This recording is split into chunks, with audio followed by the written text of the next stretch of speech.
Oi, gente, sou Elisa Vilela, aluna da IBRAF.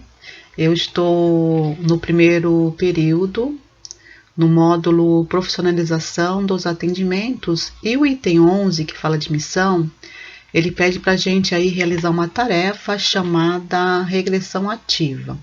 Então eu tentei lembrar o máximo que eu pude, né, da minha infância até agora, e aí eu peguei os pontos principais e fiz anotações aqui para passar para vocês. Então vamos lá. Quando criança, adorava ouvir a minha avó paterna contar histórias de almas penadas, como ela chamava, né? Ou algo semelhante assim. Eu gostava muito desse tipo de coisa, né? Eu dizia que era a história do além. E eu era fascinada por esse tipo de assunto e muitas vezes ficava tentando imaginar como seria o outro lado da vida, né?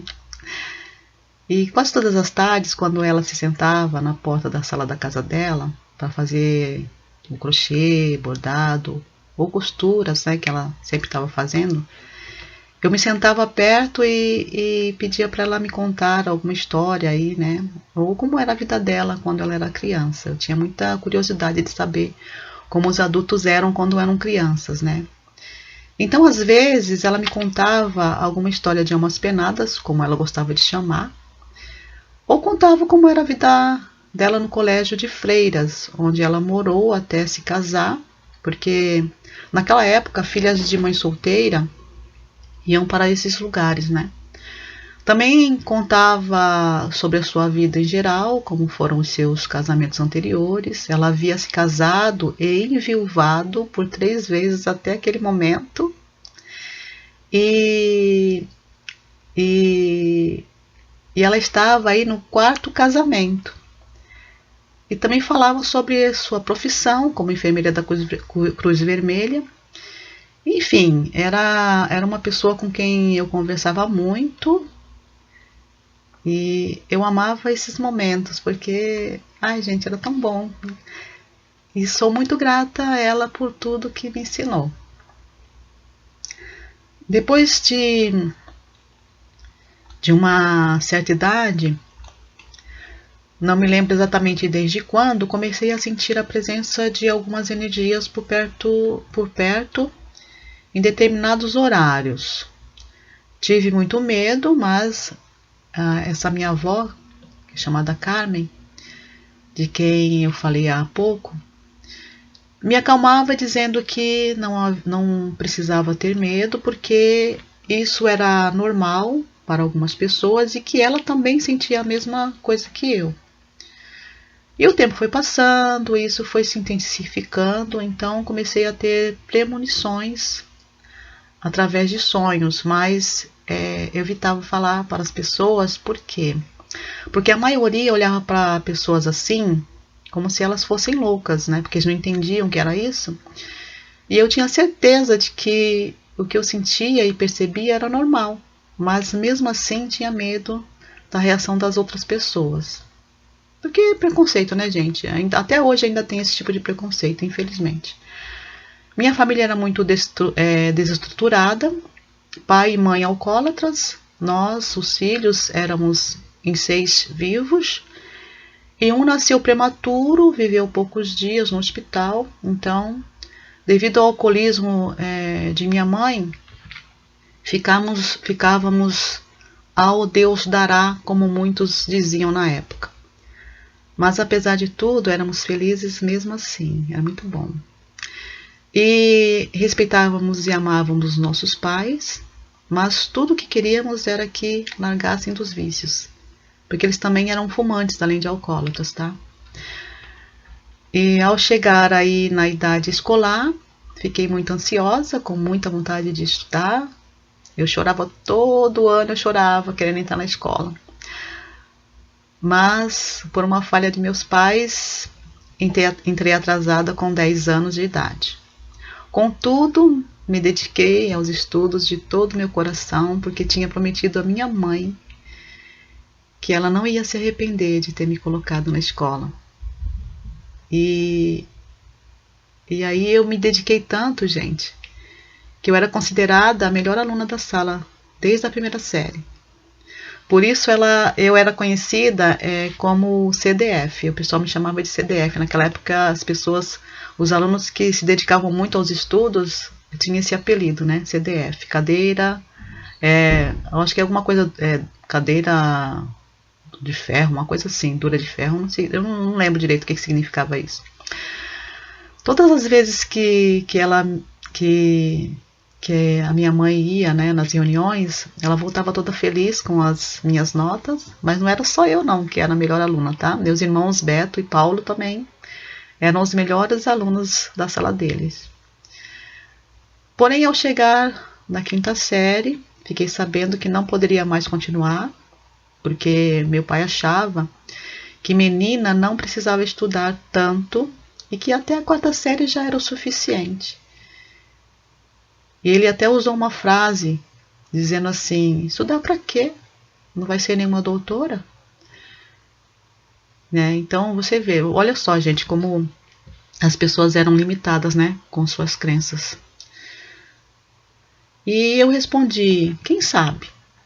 O que eu quis dizer foi o seguinte, né? Como é que ele poderia afirmar uma coisa sem ter certeza absoluta, né? Mas tudo bem. Também tinha uma outra frase que usavam para as meninas que dizia: para limpar medinha de neném, até a quarta série tá bom. Fiquei decepcionada com aquela fala, mas com o apoio da minha mãe consegui fazer a quinta série. E para isso ela teve que empenhar a sua aliança de ouro. E assim foi possível aí eu fazer, né, a quinta série. Então, quando passei para a sexta série, houve mais uma de muitas separações de meus pais. Então, sem nenhum apoio financeiro, porque naquela época só podia estudar se os pais comprassem todo o material. Não tínhamos ajuda do governo como é hoje em dia, né? E aí, o que aconteceu? Eu desisti dos estudos. Não foi só esse problema da falta de apoio financeiro, né? Então teve outros acontecimentos aí. Nesse ano foi um ano muito ruim para mim. Foi um ano não muito bom. Então acabou chegando aí na minha desistência, né, dos estudos. Mas eu prometi a mim que assim que fosse possível eu voltaria e não pararia mais. Foi uma promessa que eu fiz para mim mesmo, né? E é o que faço até hoje e incentivo outras pessoas a fazerem o mesmo. E quando retornei aos estudos, já era casada e com 2 filhas pequenas. Foi uma luta, mas estou aqui, consegui, né? A partir do momento que retornei aos estudos, eu tenho feito todos os cursos que eu tinha vontade de fazer, incluindo esses aqui que eu estou fazendo na IBRAF, tá? Estou muito feliz de ter essa oportunidade de estar aqui com vocês. E também lembrei de algumas coisas referentes ao casamento, aos casamentos, né? Eu estou casada pela segunda vez. Então, no primeiro casamento, tive 2 filhas. A primeira nasceu com deficiência auditiva e me senti culpada por isso durante alguns anos.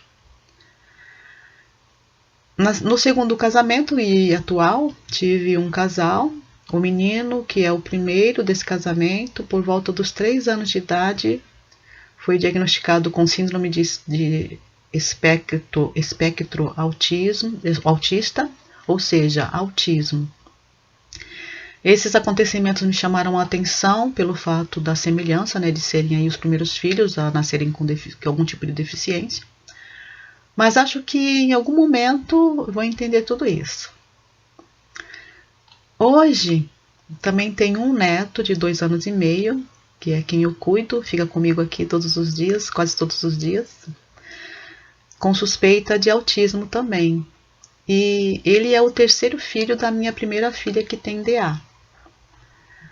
Também lembrei que durante a escola, a minha época de escola, na sala de aula, eu costumava observar os colegas e identificar o colega que tivesse mais dificuldades no aprendizado, principalmente em matemática. E faço isso até hoje, em todos os cursos que eu faço. Então, como amava e amo matemática, ensinava tudo o que sabia e que sei, né? Não sei explicar como isso acontece comigo, mas quando o professor passava a informação de um jeito, o professor passava a informação de um jeito, mas dentro do meu cérebro essa informação sempre foi processada de um jeito diferente.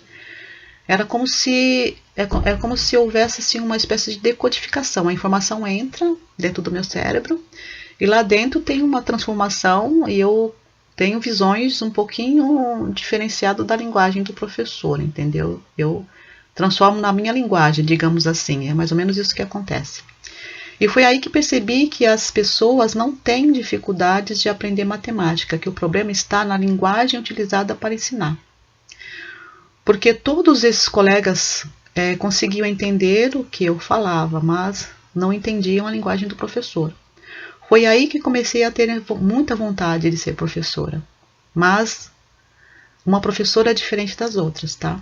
Não igual a todo mundo. Assim, eu sempre quis fazer de um jeito diferente, encontrar meios de criar maneiras para facilitar o entendimento na matemática. Porque eu acho muito importante esse conhecimento, tá? Porém, devido às circunstâncias da vida, tive que adiar esse plano. Houve também uma época em que tive muita vontade de entrar para o convento, mas isso eu não contei para ninguém, porque eu tive vontade, foi uma vontade forte, mas eu não comentei com ninguém mesmo. E por quê? Por causa dos filmes que contavam a história de Jesus. Então, por volta de mais ou menos uns 11 anos de idade, decidi que queria fazer catecismo, mas quando começaram as aulas, não gostei do conteúdo, parecia que não fazia sentido para mim o que eles estavam falando durante a aula, então desisti e não me interessei mais por questões religiosas, mas continuei admirando aí Jesus e seus ensinamentos. E procuro colocar em prática no dia a dia todos os ensinamentos de Jesus. Mais tarde, por volta dos 20 e poucos anos, comecei a estudar sozinha a Bíblia. Me identifiquei com alguns conteúdos e percebi que alguns religiosos, entre aspas aí, né, fazem uma interpretação um pouco diferente do que está lá. Por isso, não sigo homens, mas sigo os ensinamentos de Jesus por afinidades. Lembrei do dia em que recebi uma lição de vida que nunca mais esqueci, gente. Isso foi um acontecimento, assim, muito interessante. Estava eu sentada, né, na pilastra, na ponta da pilastra da casa da minha avó Carmen, olhando para um matagal no quintal e pensei, se não tivesse esses matos, a gente podia brincar aqui, né? Então ouvi uma voz que veio de não sei onde, não me pergunte porque eu não sei mesmo de onde, que disse, ora, limpa? E o pior, gente, é que eu respondi. E eu disse assim, é mesmo, né? Vou limpar. E comecei a arrancar tudo, né, com as mãos e arranquei até a última moita. Então eu fui puxando assim, eu não conseguia com uma, juntava as duas, diminuía a moita e puxava e batia a terra e jogava pro canto. E depois chamei os outros para brincar comigo ali naquele ambiente que eu tinha limpo, né? Tinha tirado todo o matagal, ficou um espaço bom pra gente brincar. Daquele dia em diante, o que eu aprendi com isso? Entendi que tudo que eu quisesse fazer dentro das minhas capacidades físicas, eu poderia, e passei a não esperar que os outros façam por mim. Quando eu posso fazer, né? Não que eu não precise dos outros, né? Eu sei que todos precisamos de todos, né? Nós precisamos de todos. Mas quando eu posso fazer, eu não espero, né? Aprendi a ser independente. A partir desse dia em diante, o que eu quero, vou atrás e dou um jeito e resolvo. E hoje é exatamente o que ensino aos familiares, amigos e todos que me ouvem. Ensino que todos somos capazes se queremos realmente alguma coisa. Ensino as pessoas a serem independentes. Lembro que eu era e continuo sendo muito questionadora. Não aceito qualquer coisa só porque alguém que eu confio falou, entendeu? Eu gosto de ter minhas próprias opiniões, por isso também incentivo os outros a refletir sobre tudo. E sempre a pesar os dois lados da história. Acredito que Só podemos afirmar como verdade aquilo que vivenciamos no nosso dia a dia. Então, para mim, verdade é aquilo que eu vivencio, é aquilo que eu experimento, né? São minhas experiências, isso é verdade para mim. E mesmo assim, só é verdade, ainda falo isso, só é verdade para quem vivenciou. Então, as minhas verdades são verdades para mim. O outro tem as verdades dele. Que é, afinal, né? Ninguém é dono da verdade. Estamos todos aprendendo uns com os outros. É assim que eu vejo. E logo após os estudos bíblicos, comecei a buscar conhecimentos. Comecei a buscar mais conhecimentos, né? Me interessei por um livro que era do meu avô, padrasto do meu pai, o atual esposo naquela época, o quarto casamento da minha avó, né? O vô Marçal. Era sobre horóscopo cabalístico. Fiquei fascinada por aquelas informações. Porque a minha avó contava a história, né, de que quando ela conhecia o meu avô, ele só convidou ela para morar com ele depois que ele fez uma análise dela nesse livro. E aí, depois que ele fez a análise, ele convidou ela para morar com ele, porque aí ele teve certeza que ia dar certo o casamento dos dois. Então, quando eu ouvi essa história, eu fiquei, né, curiosíssima para conhecer esse livro. Mas o que aconteceu? Fiquei fascinada, né, pelas informações desse livro, mas por preconceito religioso me senti intimidada a continuar os estudos e parei, porque eu consegui uma cópia desse livro, né, de presente, recebi de presente do meu primeiro marido, foi um presente de aniversário que ele me deu e eu comecei a estudar esse livro, mas por preconceito religioso eu comecei a ter medo de continuar estudando esse livro, né, e aí eu me senti intimidada e parei. Mas antes de parar de estudar o livro, eu usei para escolher a melhor data para me mudar de residência, que eu estava para me mudar de endereço, na mesma época, e aproveitei o livro e fiz uns cálculos para saber qual seria a melhor data para eu me mudar, e foi justamente depois que me mudei que comecei aí a minha jornada pela busca do autoconhecimento. Foi depois dessa mudança de residência. Depois que eu já estava morando na casa nova, né, na nova residência, eu comecei a ter uma busca maior pelo autoconhecimento. Na nova residência, por quê? Na nova residência, desenvolvi um câncer no intestino por volta de 1995. Eu tinha mais ou menos 26 anos já de idade, e no dia que soube do diagnóstico, interessante que eu tinha 26 anos, mas o médico disse que não era comum para a minha idade, tá? Esse tipo de câncer, não era normal. E no dia que soube o diagnóstico, foi nesse dia que as fichas caíram e percebi, durante uma conversa interna que eu vim tendo comigo no dia que eu tive o diagnóstico, eu vim no ônibus de volta para casa, numa conversa intensa interna. E que qualquer dia eu faço um vídeo contando como é que foi essa conversa e vocês vão entender o que aconteceu. Eu não vou falar agora porque senão vai estender muito, né? Vai ficar muito grande. Eu não quero que fique muito longo esse vídeo. Já tá longo demais já. E durante uma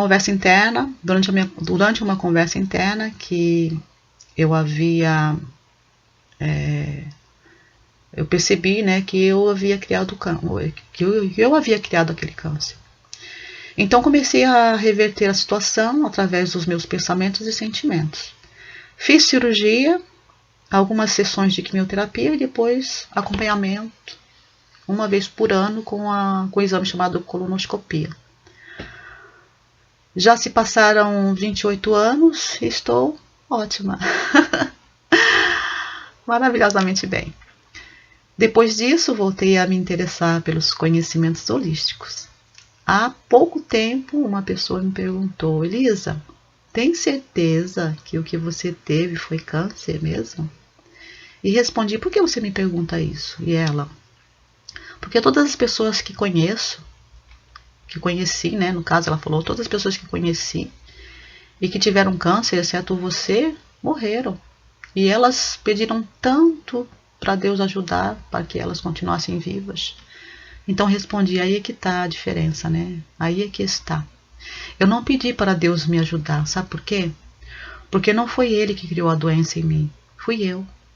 Só eu podia reverter o processo, entende? Falei para ela. Então continuei. Se você quiser, te mostro todos os exames e relatórios médicos, tenho tudo guardado. Bom, então foi isso aí, né? As minhas lembranças aí que eu tive nessa regressão ativa. E depois dessa tarefa, o que que eu percebi? Percebi que estudar, ou seja, a sede por conhecimento é algo muito forte em mim. Assim como compartilhar com os outros tudo que sei, porque tenho certeza que é isso que vai tirar o véu da cegueira que colocaram em nós. E a vontade de ajudar no despertar do outro também é algo muito importante para mim. Então, isso está dentro aí da minha missão. Acredito que isso é bem forte. Isso esclarece bem aí qual é a minha missão aqui na Terra. Por que que eu ainda estou aqui. Beijos no coração de cada um de vocês. E até a próxima tarefa.